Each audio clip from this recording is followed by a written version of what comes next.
YouTubers, Easy as Pie here. Today I will be showing you how to port and polish the exhaust on your Kawasaki 550 engine. I will also be showing you how to port your intake as well on this and sharpening up your fins.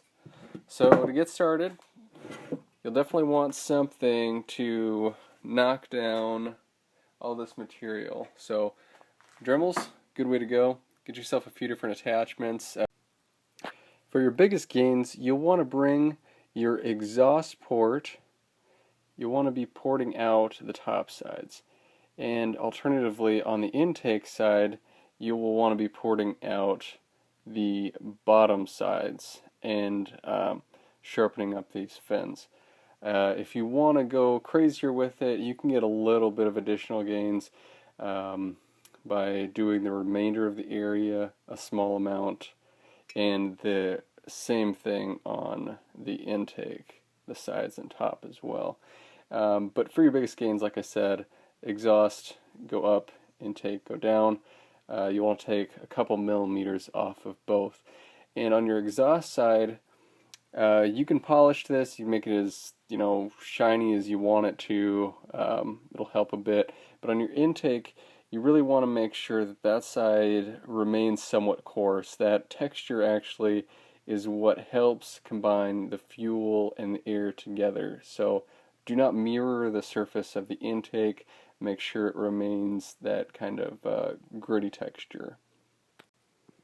And I have measured out approximately a 2 millimeter taper, starting from the sidewall, going up and then tapering back into the opposite sidewall on both of these. Now I will go ahead and grab my grinding tool and get started on this. Once I get my general profile done, then I will come in and start polishing the exhaust to that mirror surface that you're used to thinking of when you think of port and polish.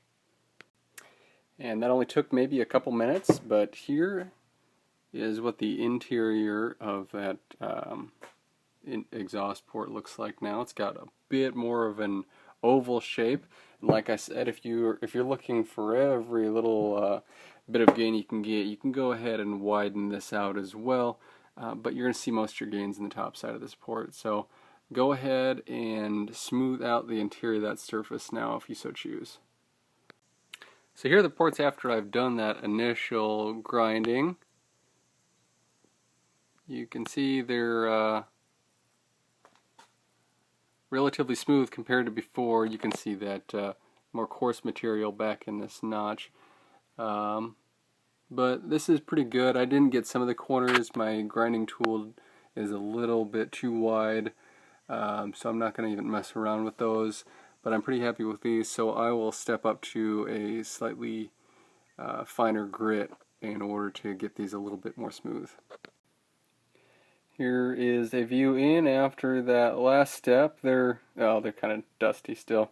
They're not mirror, but they're about as smooth as I really want to get them.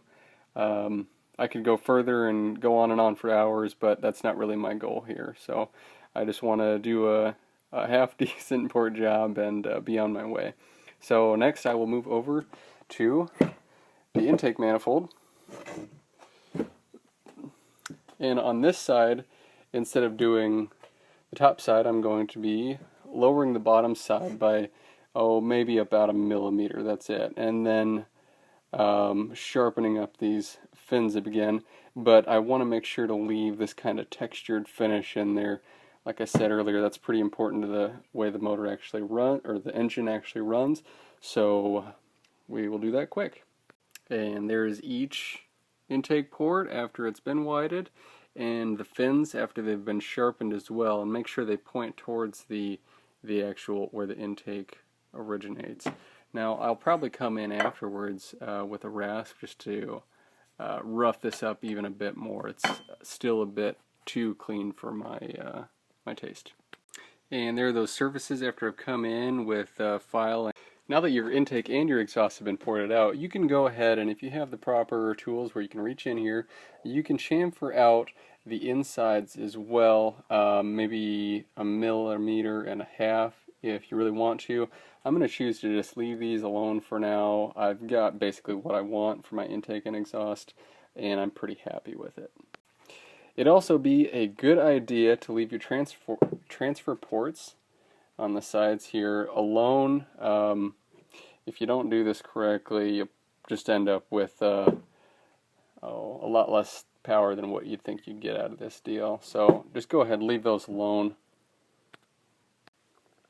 If you want to get really extreme with the porting, you can go up to 2.5 millimeters down on your intake and 4 millimeters up on your exhaust. That's pretty extreme. I'm doing a pretty conservative porting job here. And after you've done all this, it wouldn't be a bad idea to go ahead and have the insides honed out. So after you've honed this out, just to make sure that everything's done, go ahead and take the entire block, spray it down with some solvent or something to get the debris out. And it's not even a bad idea to take this and wash it really thoroughly with some soap and water to make sure you've got every last bit of metal shavings out of this thing. And then after you've got that, get it dried off quickly and give it a quick coat of oil over the entire thing to keep it from rusting. So, and you can see even with that coat of oil, as it gets rubbed off, you'll start to see a little bit of rusting here and there. So I'll probably have to do something to clean this up just a little bit more before I drop it back on the engine. And if you like this video, check out some of my other Kawasaki stand-up jet ski videos. I'm trying to come out with them pretty regularly. There isn't a whole lot of content out there, it seems like, and this has been pretty fun for me. So check those out. Otherwise, like and subscribe. Thanks for watching, guys.